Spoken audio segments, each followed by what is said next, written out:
Cocoa and Claire art inks are very, very pigmented.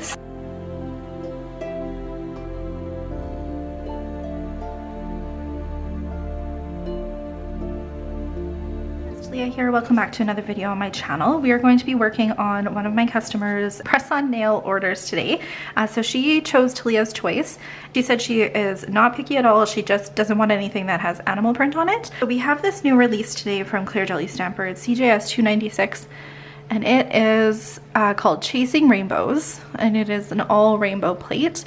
A couple of things that I like about this is the different variation of rainbows. Like we have one that's kind of hand drawn here. We have one that looks like paint splatters, but I also love the clouds because I tend to use clouds in a lot of different designs, and it's nice to have a good variety of clouds too. So I kind of have an idea for this, and I pulled 3 different colors that I wanted to show you that I think I'm going to use. This is 370. It's called Breezy, and it is a builder, so it is a little bit of a thicker consistency, and if you guys watched my last video then you would have seen the purple version of this, but I do want to add a little bit more to it than just that, so I grabbed 358. This one is called Vitamin C, and it has a little bit of like a gold iridescent shimmer to it, and I think this will look good on top of that one. And then I just grabbed this one because it's just so fun. 407 Vanilla. It looks like frosting on like a cupcake. It is so pretty. The only thing is I kept thinking pastels, and this has more neons in it, so I might end up changing my background for that one. But let's get started here. So first thing I have these all, like the tips of them all filed off and dusted, and then I just have to add my prep, which is going to act as like our 2-sided tape and help the gel polish stick to the next layer.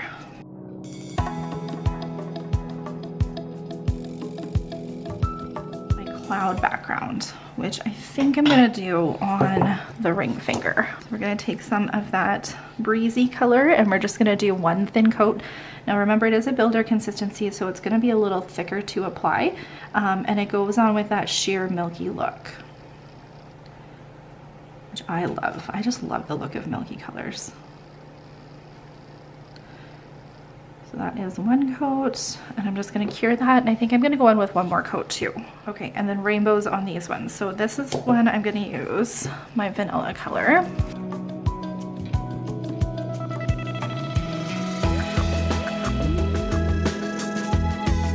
And then I want the pinky to be that vanilla color as well.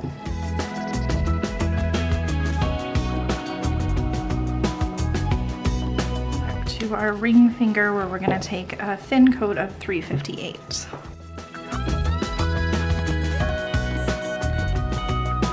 Let's do one more coat of our vanilla.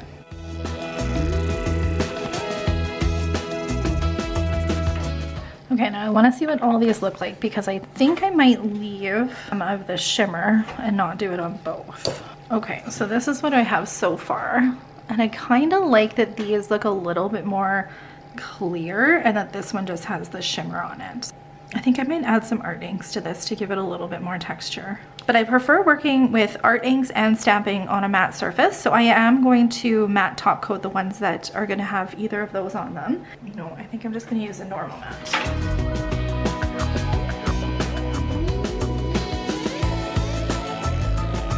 This dish here, I was so excited to find it because I loved that it had like the 2 different divides in it. I can't remember where I found it. It was probably like Walmart or something like that.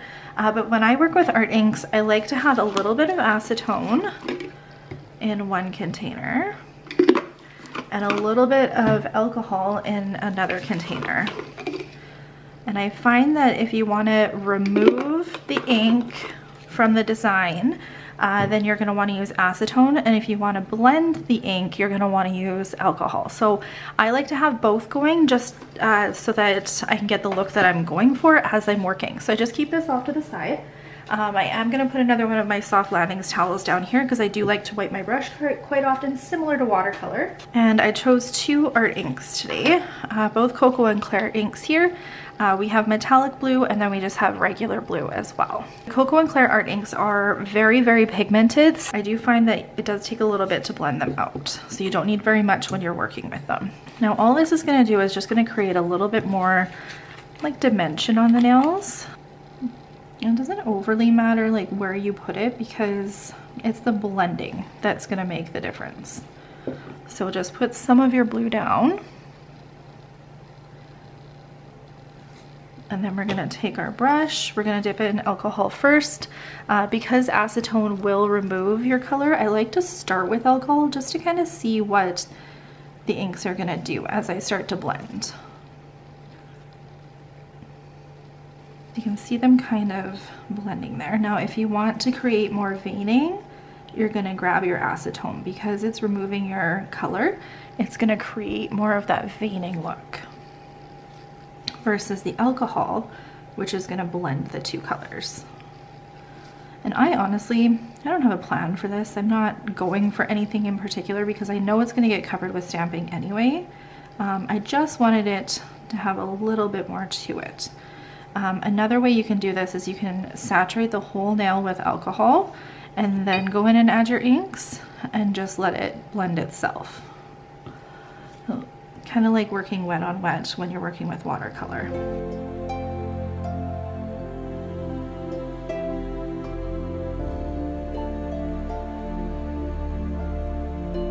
Alcohol is in this one. I want to blend it.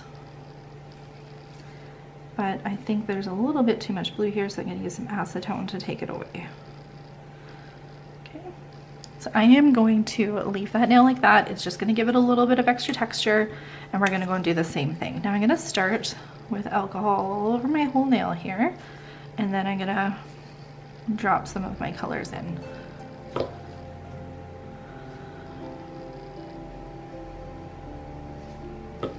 Now I'm gonna wipe off anything that I have in this brush, so I'm just working dry, and I'm just gonna move those colors around now. And again, I want to remove some of the colors, so I'm gonna go in with acetone.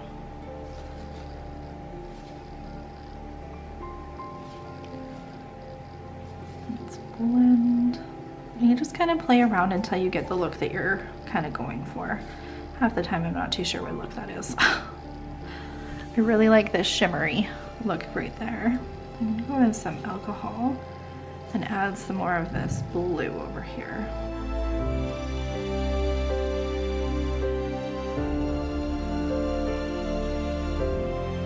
I am gonna go in and I'm gonna put a matte top coat on top of these now. That way it seals in the inks so that if I mess up with my stamping or anything, I can remove my stamping and it's not gonna affect the inks that I have just put down on here.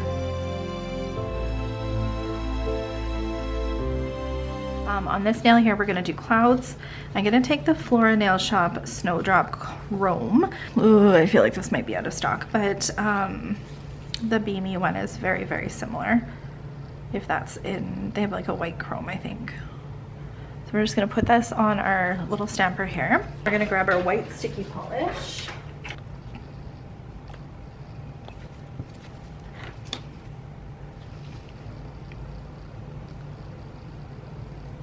Now the white sticky polish takes a little bit longer to dry, and if you go right in with it with chrome, it'll smear a little bit, so you just want to wait a little bit for it to dry and then go in with your chrome. Whereas all the other sticky polishes, I find you have to go in right away. Okay, and this actually looks really good just like that. I kind of liked it just on its own. Yep, I think I'm just gonna do it just white on its own. So this is why it was a good thing that we just did the matte top coat on top of the ink. So now we don't have to worry about taking off those inks at all.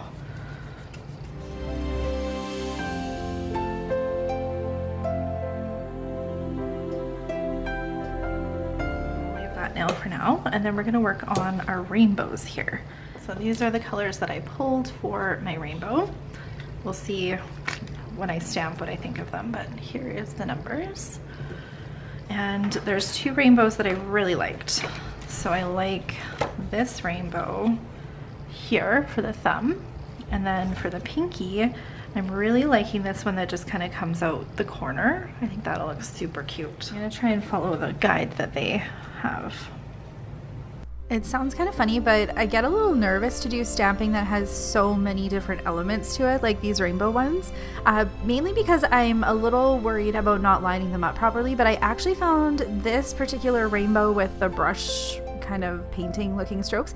I found it really easy to line up. If you could line up like where the arch is on it, then you were golden.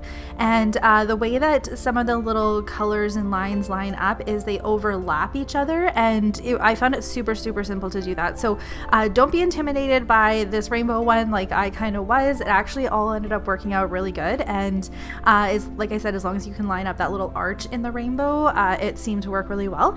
Unfortunately, my camera ended up dying right before the very last purple one that I did, so you don't get to see that one. But overall, it was a really fun like stamping image to do. I'm really like how the rainbow turned out. You guys know that I love to put accents in the corners of nails. I just think it looks so fun, especially when you're trying to enclose an entire design, so on like a pinky or a thumbnail. So that's exactly what I wanted to do with this pinky nail here. Now my yellow stamping polish, when I went in to try it, it was just too thick. You want your stamping polish to be from Clear Jelly Stamper to be pretty runny when you're using it. So if it's not runny and it's a little bit thicker and you're finding it hard to stamp with, definitely get some of the polish thinner and some of the mixing marbles and thin that polish out, and it'll be good to go. This doesn't happen to all of my polishes, but I can definitely tell some of the ones that have been sitting for a little while need a little bit of thinner to them. So I stamped all of these little side swoops down, and I really like how it turned out. Another stamping tip, if you're having problems getting the corner of images, just flip your plate around and pull away from you instead of trying to scrape into the edge of the stamper. It tends to work way better that way. Okay, so here's my nails so far, and I'm really liking these. Not so much the fairy. I don't think the fairy fits. So I'm actually thinking I might just do a separate fairy set because I have some ideas for a separate fairy set. I'm going to go in and add some more clouds to this one.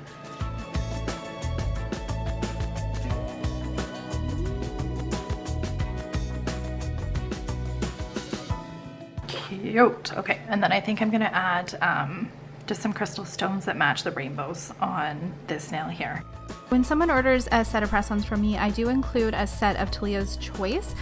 So in this particular case, I decided to go in with this color, which is called Ripe Raspberry. It is a beautiful, bright pink color, and it's a little bit on the deeper side, which is why I kind of liked it, because I thought it paired with the pinks of the rainbows really nicely.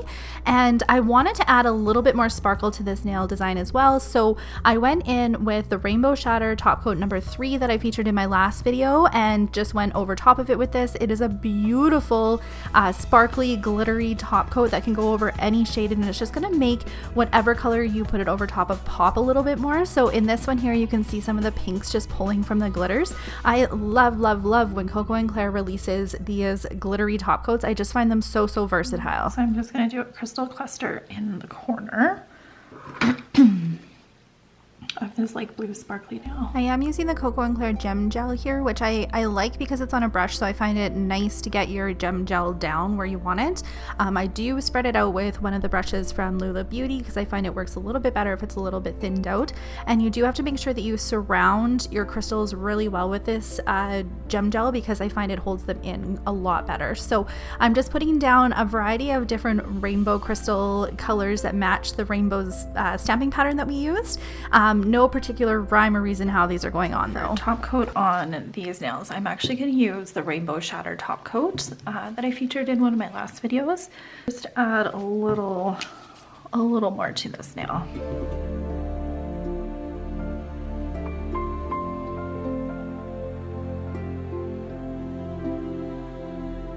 And just a regular shiny top coat for the rest.